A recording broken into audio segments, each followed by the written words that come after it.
Right, welcome everyone to another episode of Love Island Cast USA. I'm one of your hosts, Chris Phelps, and my co-host is Mr. Dave Horrocks. Hey there, Chris. Delighted to speak to you again. We've managed to avoid being voted off our own podcast, so we're ready to go again. Well, Dave, yes, that's very true. Actually, quite an interesting episode today for the USA one. There was a little bit of drama. I think the stalker, that is Eric, he's going around the house and single-handedly taking his victims off one by one because I don't care what anybody says. And people saying he's level-headed and that, he's not. There's something not right about his approach with the girls at all, especially with Krya. I don't know what it is, but there's something really creepy and bizarre about his whole game plan because it's so intense. You could not withstand or actually maintain a relationship with somebody like that. If he's like that for 24 hours of the day, that is a recipe for disaster. Well, all I'll say, Chris, is if you have to explain to someone that you do have a fun side, you don't have a fucking fun side. She said, didn't she? Well, he went, I just don't want it to feel like I'm doing a pitch to you every time I speak to you. But that's what it feels like. What I found really bizarre with Krya as well, not just Eric, is the way she talks, and she did it with Cashel as well. She talks like she's in a meeting about her own emotions and her feelings, and that's exactly what Eric speaks like. They're sat there talking about a work problem, not an actual personal issue. I've never seen anything like it. It's so fucking bizarre. Yeah, it does seem a little bit clinical, doesn't it? There is no fun. There's no laughing about. There's no joking.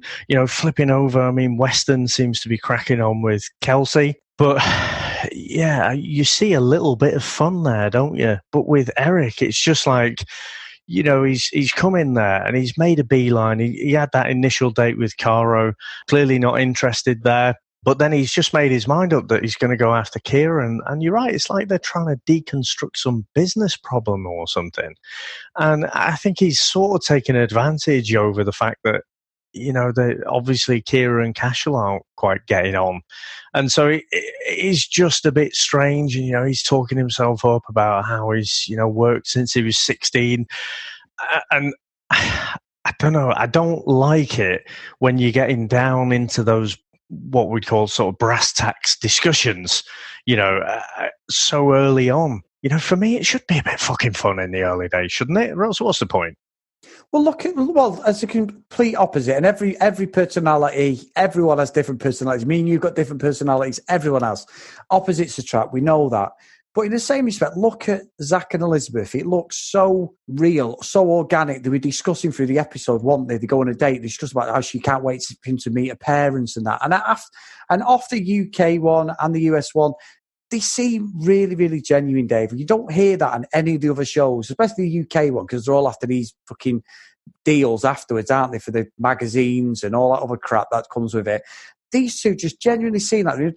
So you go to the other side, and you sat there and they're like, basically, it's like they're over at a negotiation table negotiating who's going to get the best deal. It's like, it doesn't make any sense. He's just weird. And I might be wrong, but for me, he's the type of guy who'll be serving 20 to 25 to life if he carries on because of his obsession, because I think he's an absolute psycho, to be honest, stalker. Well, I don't know. Possibly might be slightly scandalous, that.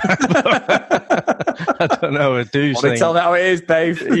I think there's the calmness in which he speaks, the tone of his voice, the cadence of his voice.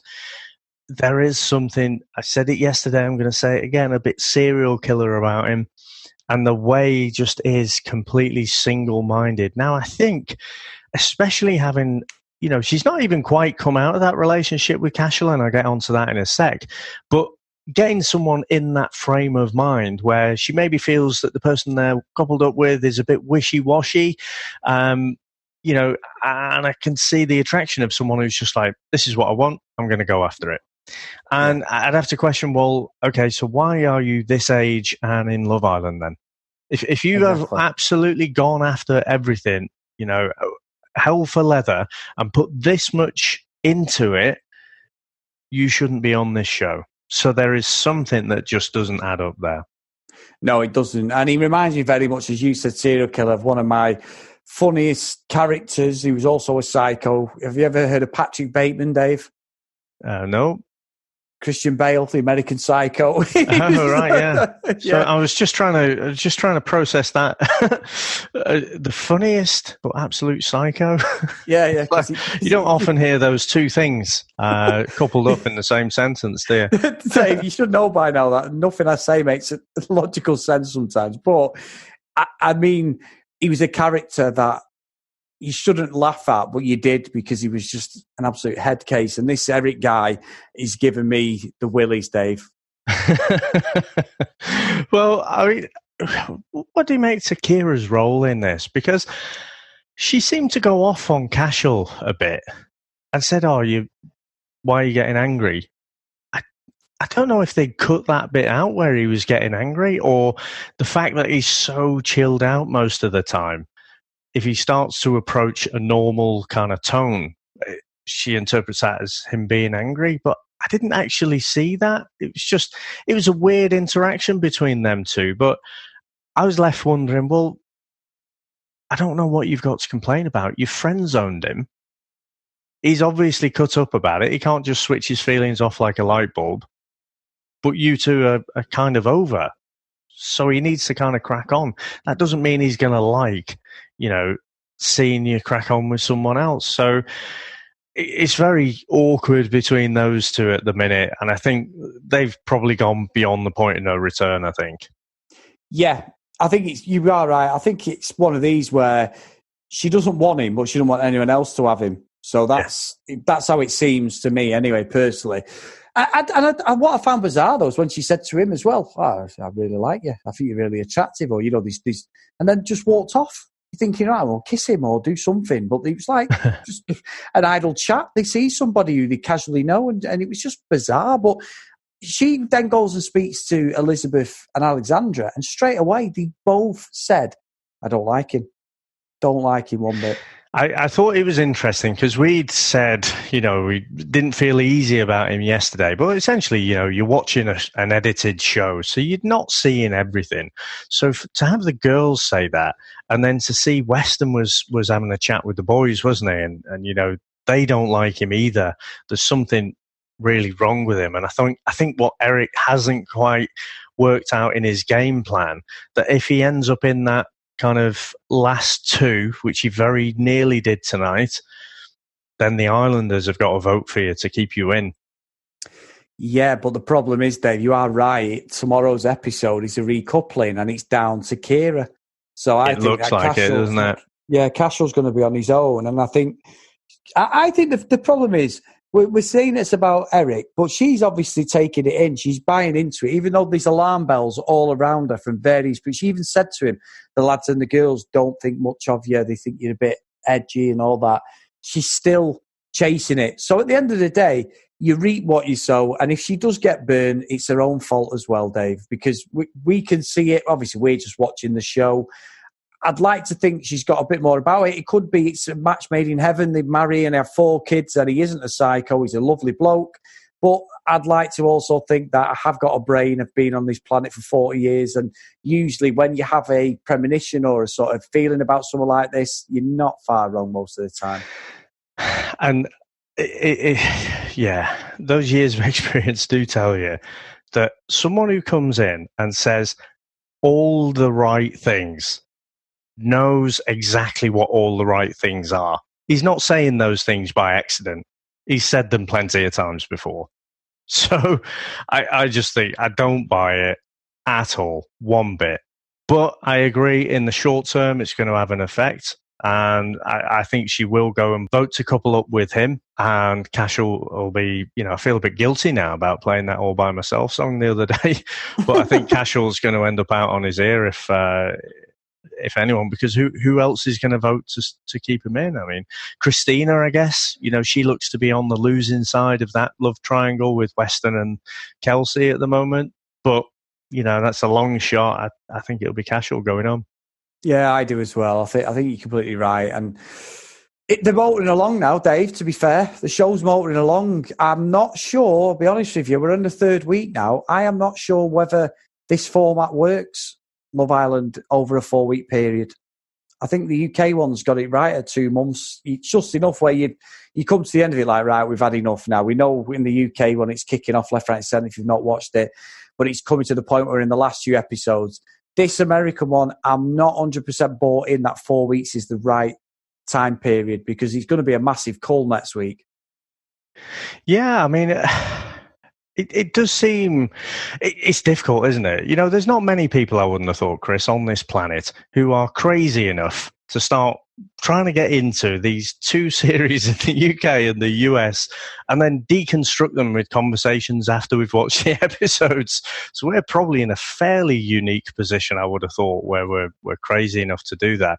And there's part of me, when I watch this US show, it's a bit like a breath of fresh air because the UK one is just all drama. You've had these relationships which have been running for a bit longer and then someone disses someone else or interferes with that couple. You get this love triangle splitting things up.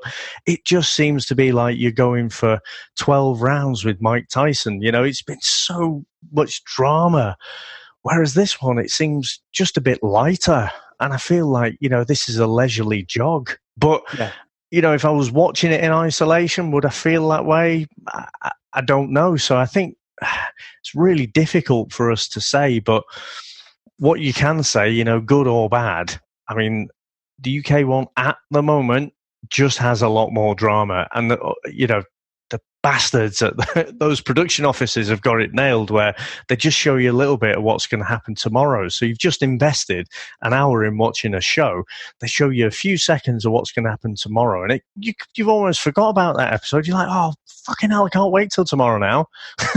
Yeah. You know, whereas at the minute, the stakes just aren't as high here. You know, again, I think in terms of breath of fresh air, it is great, genuinely heartwarming to see Zach and Elizabeth's relationship organically flourish. You know, it doesn't seem forced. They went on a date tonight. It was really sweet. And, you know, I get this warm feeling that they could work on the outside as well. If someone came in and started to interfere with that, it'd be horrible for them, but it would be a bit of gripping drama as well. So, you know, you feel like an arsehole for sort of wishing something like that to happen. But I think it needs something like that, you know, to really ignite this show. Because at the moment, like I say, the stakes aren't high enough. Yeah, I think you're right. And I think as well is there's not that emotional investment. I don't feel it with a lot of the characters at the moment. Yeah, we know who they are. Yeah, we're getting to understand them. But there's nobody I really care enough about to sort of think, well, I want them to win. I couldn't really say. I think Zach and Elizabeth are going to win it by default because they seem very genuine. But really, there's not much personality on screen of them as a couple. They're together. They obviously love each other. But when I'm watching it, I'm not like rooting for them. It's just like, yeah, they are probably the most sincere people on there. The rest of them, I like Weston. I think he's quite good. Dylan doesn't really offer much. Alexandra doesn't offer much to me. Kira's getting a lot of airtime, and I'm not sure whether it's justified. I think she's quite boring, to be honest. And Cashel, yeah, he started off quite well. He was all right. I think Caro's the one who I've sort of slated a few times with her daft voice and that. But I think she buzzes around and moves the episodes along. But in the same respect, I'm not really that bothered at the moment. So if it does finish, I'm putting all my chips on Zach and Elizabeth, I think, at the moment. Yeah, I think the whole thing with the 4 week thing, you might be right. It might just be that time period. And the fact that when it's over a longer period, you spend more time and you spend more time with the fun moments with the people in the villa, whether that's part of that original group or whether it's, you know, people coming in after. But they get you to invest in those characters. And I use that word deliberately. Characters, because the way they edit it, they're building up our perception of these people, and it just doesn't feel like we've spent enough time. So like take that love triangle with Weston and Kelsey and Christina. You know, from what he was saying tonight, he doesn't really feel like he can have those fun moments with Christina. You know, whereas when he's with Kelsey, he can kind of have that fun as well, and he likes that. Well, the only reason we know that is because he's saying the words. but we kind of want to see it as well and make our own minds up. You know, that's part of the fun, isn't it? When you see these interactions and you're like, oh, they really get on with them, and I could see something there. And, these guys, they're not coupled up at the moment, but, that would make a really good pairing, wouldn't it? Again, keep harping on about the UK show, but Amber and Ovi, how long were people saying, they should couple up? They make a great couple, and that's because you see some moments with them that actually mean something. And I don't know what it is about this show, but I do think it's the stakes aren't high enough, but maybe the stakes aren't high enough because we haven't had time to emotionally invest in these characters. Yeah. That's a good point. Very good point, Dave. Very good point. You and your fucking yes. You've done it to me again. I go off. I've got my conspiracy wall behind me. I've got all the characters mapped out, these emotional relationships all over the wall, and you just go, yeah. That's what friends are for, Dave. So anyway, on that bombshell, I think we'll wrap this one up, Dave. So if you want to get in contact with the show, at Love Island Cast on Twitter. If you want to email the show, the loveislandcast@gmail.com. If you want to drop us a 5-star or a 1-star review, get onto your podcast catching app and get on there and give some feedback to us. It just helps us grow and gets us out there into the podcasting world. Great episode again. Let's see where it goes tomorrow. Dave, you've been a star, man. It's been brilliant. So thanks ever so much to you. Thanks to our listeners out there. What have you got to lead us out with today? Well, Dave, obviously, with the voting that went on today, we did lose Greg and Marley.